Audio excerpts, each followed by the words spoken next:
Welcome to the Financial Independence Workshop, the first in a series of personal financial education workshops that will help you become financially independent. Who is Michael Evans and why should you listen to him? Well, I graduated from Loyola Marymount University in 1995 with a Bachelor's of Arts degree in economics, focused on econometrics. I have 15 years of government management experience with a total of 25 years in operations and financial management experience.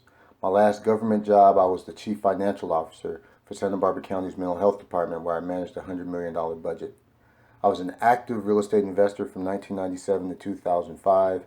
I was actually paid $15,000 to buy my first house. I've owned 3 houses with a combined equity of more than $350,000, and I've never used a penny of my own money. So what is financial independence? Let me give you my definition. It's having enough monthly cash flow to afford to live the way you want without having to work. Now, there's some keywords that I've highlighted. Monthly cash flow, afford, want, and work. So let's go through each of these keywords. So the first keyword is monthly cash flow. Basically, it's cash coming in minus cash going out. Now, you calculate cash flow over a specific time frame. It could be weekly, bi-weekly, monthly, quarterly, or even annually. And each of us has a personal cash flow statement. The second keyword is afford. And I define afford as being able to buy something and being able to meet that cost of something without unacceptable difficulty.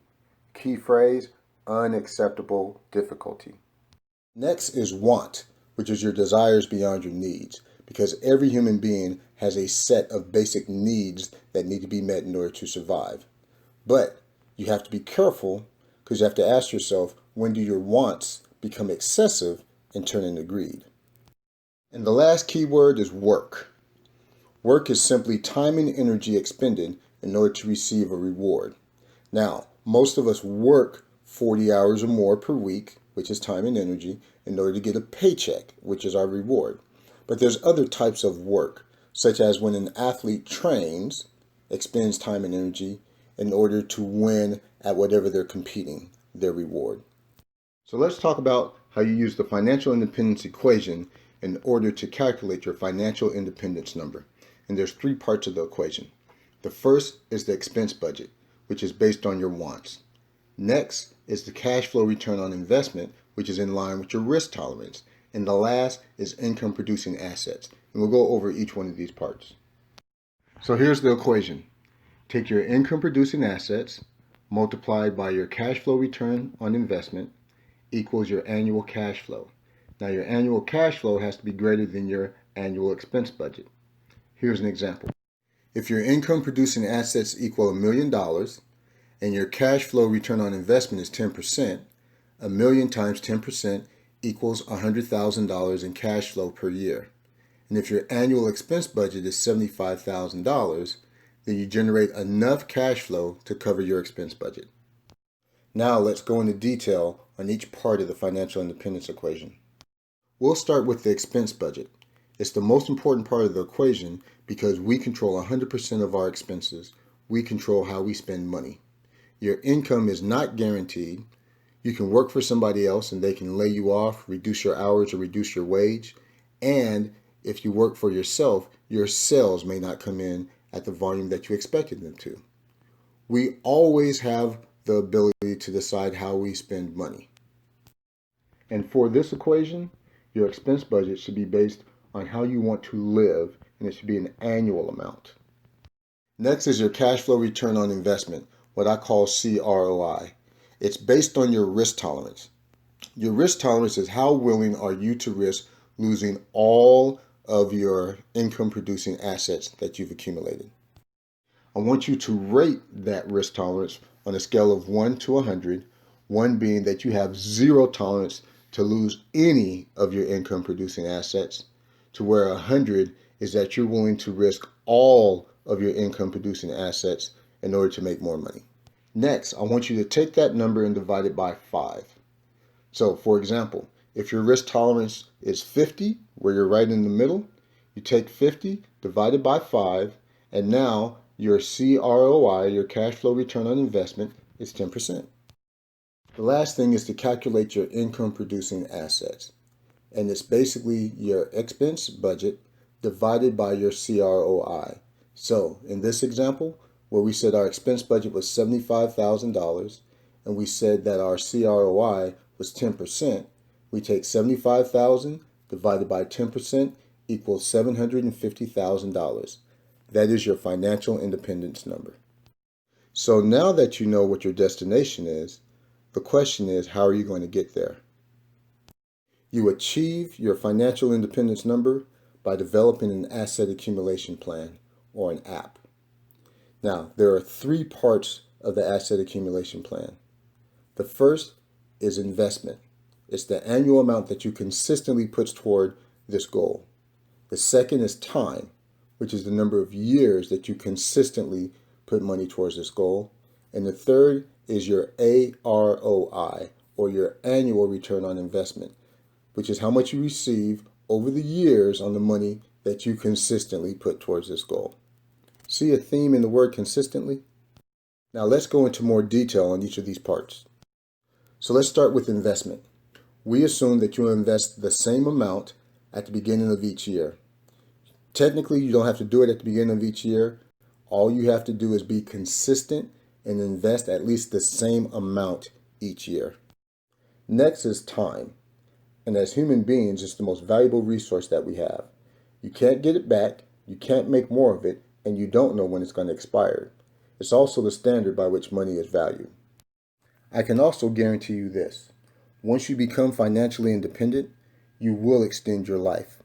You will have more time with less stress in order to do the things that we were put here on earth to do, which is to have experiences. So let's talk about asset return on investment, AROI. It's different than cash flow ROI, which is CROI. AROI is applied to the annual investments in order to grow them into income-producing assets. AROI is applied to your annual investments while you're working. So your risk tolerance should be higher while you're working compared to when you're not working and you're relying upon your income-producing assets to generate cash flow. Therefore, your CROI should be more conservative than your AROI and should be lower than your AROI, right? Because protecting your cash flow from your income-producing assets is way more important than creating assets while you're working. So this is your asset accumulation plan equation worksheet. It's an Excel file. You see that it has 3 columns, investment, time, ROI, and 5 rows, current investment balance, annual investment, number of years remaining, asset ROI, and income producing assets goal. The row at the bottom equals your financial independence number. As you can see from our example, it's set at $750,000. The top row is your current investment balance. So if you already have money saved, you would enter that information into the top row. If you don't, just leave it blank. The next 3 rows represent the 3 variables in the equation. As you change 2 of the variables, the third variable in green will automatically change. So in the investment column, you can change the number of years remaining in the asset ROI and it will calculate the annual investment. In the time column, change the annual investment in the asset ROI and it will automatically calculate the number of years remaining. And in the ROI column, change the annual investment and number of years remaining and it will automatically calculate the asset ROI. So now let's take a look at what happens as we change different variables. So in this first example, the investment column is our starting point. We invest $6,366 per year for 20 years at an asset ROI of 15% in order to accumulate $750,000 in income producing assets. We see in the time column that when we double our annual investment and we keep the asset ROI the same, the number of years remaining goes from 20 to 15.46. We also see in the ROI column, when we double our annual investment and we keep the number of years the same, our asset ROI goes down from 15% to 9.45% in order to produce the same $750,000 goal. So what this shows is that when we double the annual investment amount, time is reduced by 23% and the ROI is reduced by 37% in order to achieve the same financial goal. Now in this example, the time column is our starting. You see that we started with $6,366 per year, 20 years, 15% in order to produce $750,000. In the investment column, when we cut the number of years in half from 20 to 10, keep the asset ROI the same at 15%, the annual investment jumps up to $32,120. And in the last ROI column, when we cut the years to 10, keep the annual investment the same, our asset ROI jumps up to 43.34%. This shows that when you cut the number of years you're investing in half, the amount that you have to invest each year increases by 400%, or your asset ROI increases by almost 200%. This shows that time is truly on your side, and the more time you have to invest, the easier it is to become financially independent. Now in this last scenario, we keep the ROI column the same. And what we do is we double the asset ROI. So in the investment column, we double the asset ROI from 15% to 20%, leave the number of years at 20, and you'll see that our annual investment decreases to only $915. In the next time column, when we double the asset ROI and we leave the annual investment at $6,366, the number of years decreases from 20 to 12.73. So what's the conclusion from this slide? When you double the asset ROI, you reduce the amount that you have to invest each year by 86%, and you can reduce the time by 36%. Now you might be saying, that's great, Mike, but how am I going to get a 15% annual ROI, let alone a 30% ROI? This is where I give you the tools to make these extreme double-digit annual returns using leverage, but that's for another workshop. So now, let me summarize. So financial independence is having enough monthly cash flow to afford to live the way you want without having to work. There are 4 key words from this definition that you need to know. The first is monthly cash flow, cash coming in minus cash going out. The second is afford, being able to meet the cost of something without unacceptable difficulty. The third is want, your desires beyond your needs but not to the extent of being greedy. And the fourth is work, the time and energy you expend in order to receive a reward. You have the financial independence number equation, which gives you your FIN. It's your income producing assets times your cash flow return on investment equals your annual cash flow, and that has to be greater than your expense budget. Now remember, your expense budget is based on how you want to live. In our example, our expense budget was $75,000. Your cash flow return on investment, or your CROI, is based on your risk tolerance of losing all of your income producing assets. It's based on a scale of 1 to 10. Take that number and divide it by 5, and that gives you your CROI. In our example, the risk tolerance was 50, therefore 50 divided by 5 equaled a CROI of 10%. And the final part of the equation is calculating the income producing assets, which is simply the expense budget divided by CROI. So in our example, income producing assets equals $75,000 divided by 10%, which equals $750,000, and that's the FIN number in our example. Once you have your financial independence number and you know your destination, now you have to develop a plan to get there, and that's the Asset Accumulation Plan, or the AAP. It has 3 parts. The first part is the investment. It's the annual amount that you consistently put towards this goal. Second is time. It's the number of years that you consistently put money towards the goal. And the last is your asset ROI, or your AROI. It's the annual return on investment that you receive over the years that you put money towards the goal. Now, we have a template that calculates and compares the effects of changing the 3 variables in order to reach your asset accumulation plan, which is your FIN number, your financial independence number. Just remember, there are an infinite number of paths in order to reach your financial independence number, and the journey is just as important as the destination. So here are the next steps. Open a Power 10 savings card account at www.potscard.com.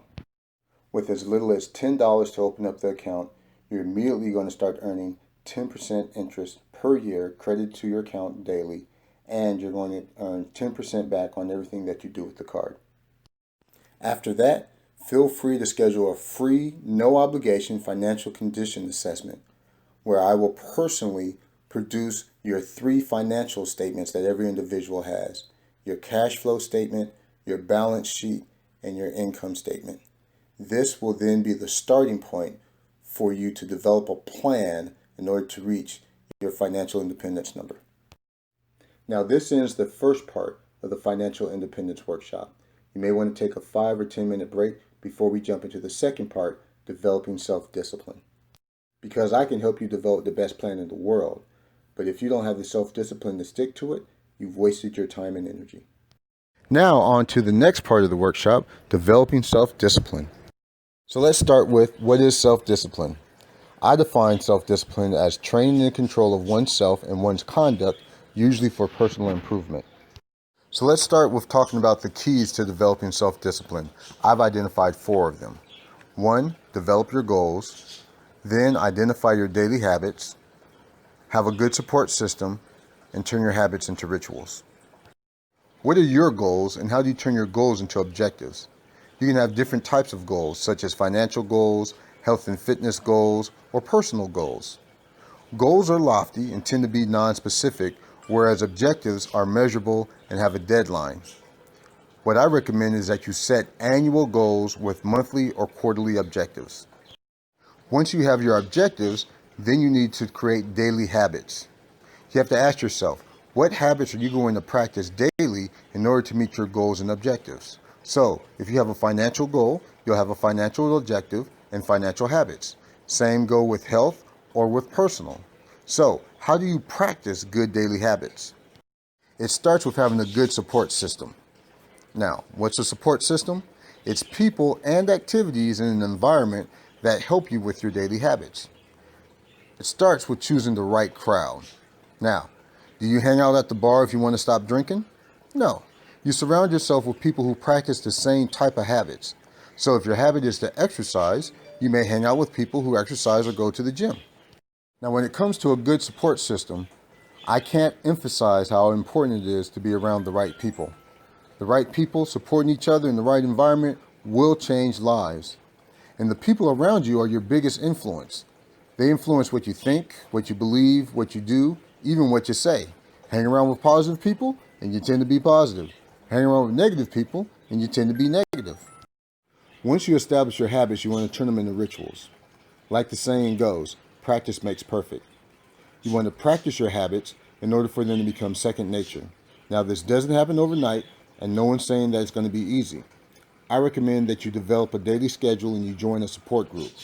You want to schedule time each day to perform your new habit, and you want to schedule to meet regularly with your support group. I recommend that you add structure to your daily routine. Now, this doesn't mean being perfect, and it doesn't mean not having any variation or creativity, because creativity actually gives birth to your daily routines and to your habits. What it actually means is being committed, consistent, and accountable. So, I've developed 4 steps to self-discipline that have worked for me. So let's go through each one of them. The first one is to have faith in God and in yourself. God's unconditional love gives you spiritual authority, and I define spiritual authority as the mind's ability to control energy. Number 2 is believe it. Now, you activate your spiritual authority through your thoughts and through your behavior, and then you exercise your spiritual authority through your actions and your words. The third is to declare it. Your words have power. Say out loud what you believe and what you perform in your habit. This conditions your subconscious mind, which simply does what it is repeatedly told. Also, declare it out loud with your support group. Number 4 is do it. Don't make excuses. Don't put it off. There's nothing that can stop you but yourself. So, let's quickly summarize. What is self-discipline? It's training and control of oneself and one's conduct, usually for personal improvement. What are the keys to self-discipline? There's 4 of them. Develop your goals, identify your daily habits, get a good support system, and then turn your habits into rituals. Then you develop goals, which tend to be non-specific. then objectives, which are measurable and have a deadline. And then you create habits, and you practice those habits daily in order to achieve your goals and objectives. So we talked about getting a good support system. And what's a support system? Consists of people and activities in an environment that helps you with your daily habits. We talked about the importance of choosing the right crowd. Surround yourself with people who practice the same type of habits because the people around you are your biggest influence. I talked about how practice makes perfect and you need to add structure to your daily routine. Right? We talked about not being perfect, but being committed, consistent, and accountable, developing a daily schedule, and joining a good support group, schedule each time to perform your new habit, and schedule to meet regularly with your support group. I then finished off with the 4 steps to self-discipline. 1. Have faith in God and yourself. 2. Believe it. 3. Declare it. 4. Do it. So, wrapping it up, take life one day at a time. Remember, every day is a present, so be mindful of it. Make sure that you perform your new habits every day, and every day won't be perfect, and you may stumble along the way, but it's okay because God's unconditional love never changes. The only thing that changes is the choices that we make. So you can choose to be close to God's unconditional love, or you can choose to pull away from God's unconditional love. But remember, no matter what choice you make, God's unconditional love never changes, and God's love is always there for you. So here are the next steps. Open a Power 10 savings card account at www.potscard.com. With as little as $10 to open up the account, you're immediately going to start earning 10% interest per year credited to your account daily, and you're going to earn 10% back on everything that you do with the card. After that, feel free to schedule a free, no obligation financial condition assessment where I will personally produce your 3 financial statements that every individual has: your cash flow statement, your balance sheet, and your income statement. This will then be the starting point for you to develop a plan in order to reach your financial independence number.